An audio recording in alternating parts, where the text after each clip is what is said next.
Hey, Suresh here. Over the last few weeks, I have been going basically full Apple.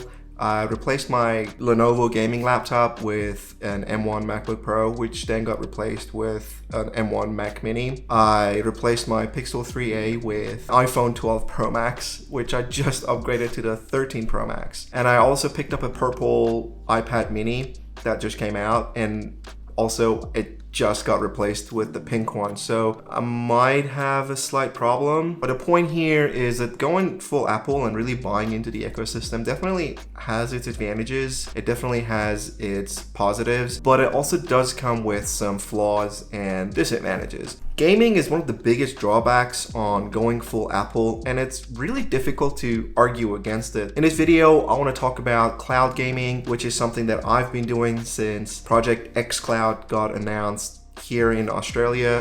Finally, I'm really pleased with it. I think it's just absolutely amazing what is happening with Microsoft and their cloud gaming solutions. Our internet speeds here aren't up to speed. But in saying that, I've had a blast using the service, which really tells you something about the infrastructure that they've put in place. So I could only imagine if you have a faster internet, your experience is only going to be better. In this video, I'm going to talk about Microsoft's Project xCloud and their cloud gaming solution on Apple ecosystem. So the first one is going to be how to use it on a Mac. You can use it on a Mac Mini or a MacBook Pro, whatever Apple computer you have. The second one is how to use it on an iPad. And the third one will be how to use it on an iPhone. Let's get into it. Okay, so let's talk about what exactly you need to play Xbox games on your Apple devices, right? So the most important thing is to have a Gamepass Ultimate subscription. You don't need to own an Xbox. You don't need to own a particular PC or a piece of gear that works with the service. The only piece of gear that you would need is obviously an Apple device and also a controller that's compatible with your Apple device. So I'm using the Xbox Series X controller that comes with my console. You can pretty much use any controller that's compatible with your Apple device. I will leave a link down in the description, so you can follow that link to find out more about some of the other controllers that are compatible with the service, as well as the controllers that are compatible with different Apple devices. I'm using the Xbox Series X controller. You can connect it to your Mac computer using Bluetooth, and that's what I'm doing. So you can see that it's connected here. That's my audio. Bluetooth is right here, so I'm connected. So once you've got that, once you've got your controller, once you have your subscription, all you need to do is open a browser. So Safari, I've tried it on, and also Chrome browser, I've tried it on. This is obviously Chrome. You're just gonna put in xbox.com play. Now, I've already signed into my account. If you're doing this for the first time, it's obviously gonna ask you to sign into your Xbox account.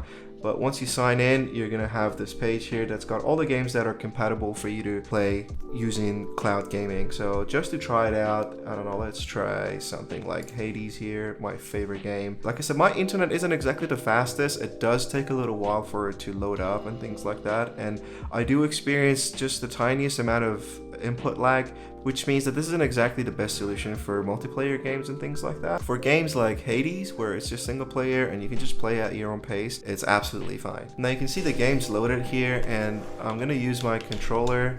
I press any button to start. Now, one thing that really annoys me about this is the fact that the bars here are still visible, and what I can do is just click on the three dots at the top and then enter full screen, and that's it. I mean, full screen, I can go into play, pick up where I left off on my Xbox actually. So this has cloud sync. So whatever you do on here, if you have an Xbox, your saves are going to be accessible on your Xbox or any other devices really. So you can see it's a little bit laggy, but yeah, we're not having the best connection today. So, unfortunately, I can't really demonstrate how well this works, but I promise when it works really well. It is a Saturday today, so I imagine there's a lot of people around us in the neighborhood that are using the connection to do different things. And of course, Australia not having the best internet connection doesn't really help. Also, we're in lockdown, so there's more people using the internet, which doesn't help and doesn't really prove my point. but you could just take my word for it. When this works, it works really well. All right, I'm gonna switch scenes and I'm gonna talk about how to play your games on your iPad.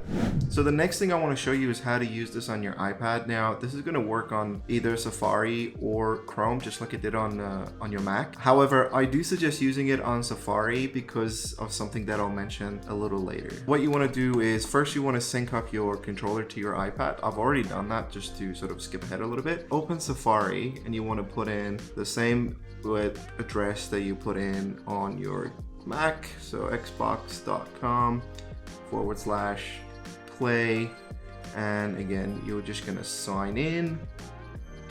Cool.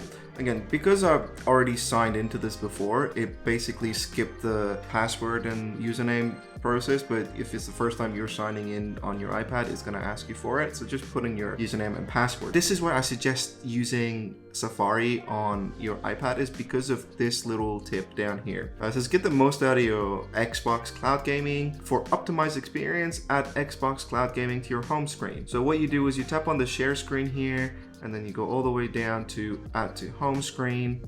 And what this will do is it's going to create a bookmark kind of shortcut of that website on your home screen. And the next time you want to play it, you just go from the home screen, you tap on Cloud Gaming, and it's going to take you straight to Cloud Gaming on Xbox. And here it is, it's already here.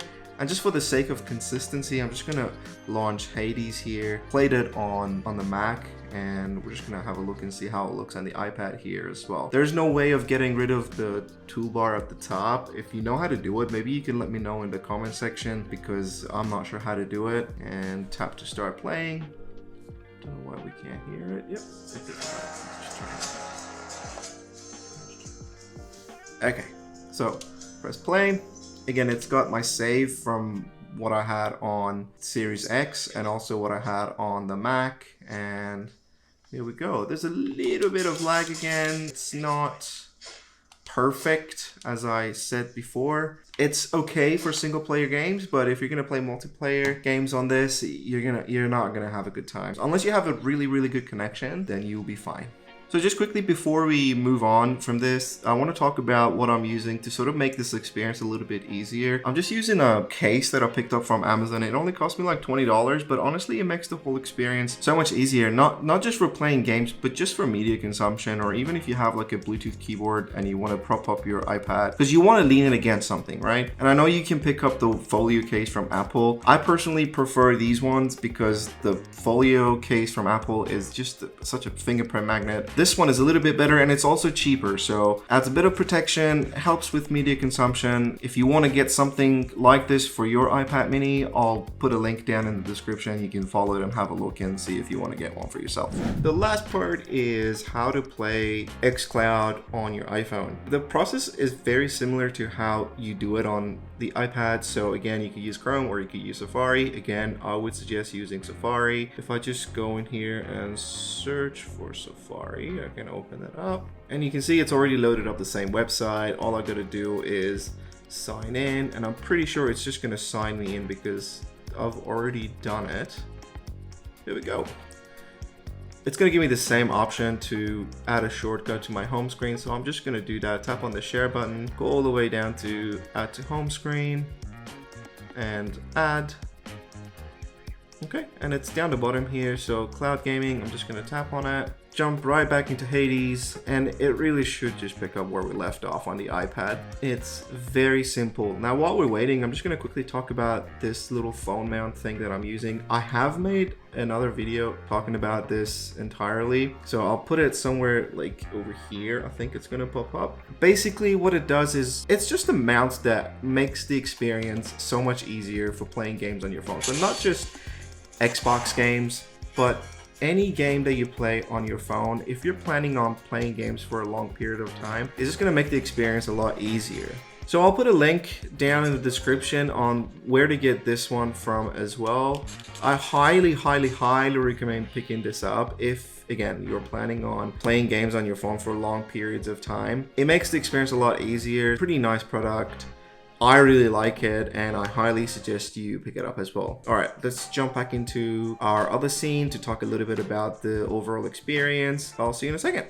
3 different Apple devices, and we talked about how you can have Xbox gaming on each device. Honestly, it's a little bit annoying going deep into the Apple ecosystem. As much convenient as it has, it also has its flaws, and I just can't understand why Apple won't let Microsoft have their own dedicated cloud gaming app. It's not like they're selling these games on there or anything. It makes no sense now. I'm not an app engineer or anything like that, but it just kind of makes sense to have a dedicated app for something like this. I feel like it would just make your experience a lot better and a lot easier to just access those services. I don't understand why Apple doesn't allow it. And honestly, hats off to Microsoft for finding a way around this, utilizing something else to bring that gaming experience for everybody on Apple devices. Okay, rant over. That's been it. I hope this video was helpful. If it was, make sure you give it a like so I know that I've done a good job. And if you want to see more content like this, make sure you subscribe to the channel and also ring the notification bell so when I do release more videos like this, you don't miss them. Okay, that's been it. I hope you have a good one. Laters.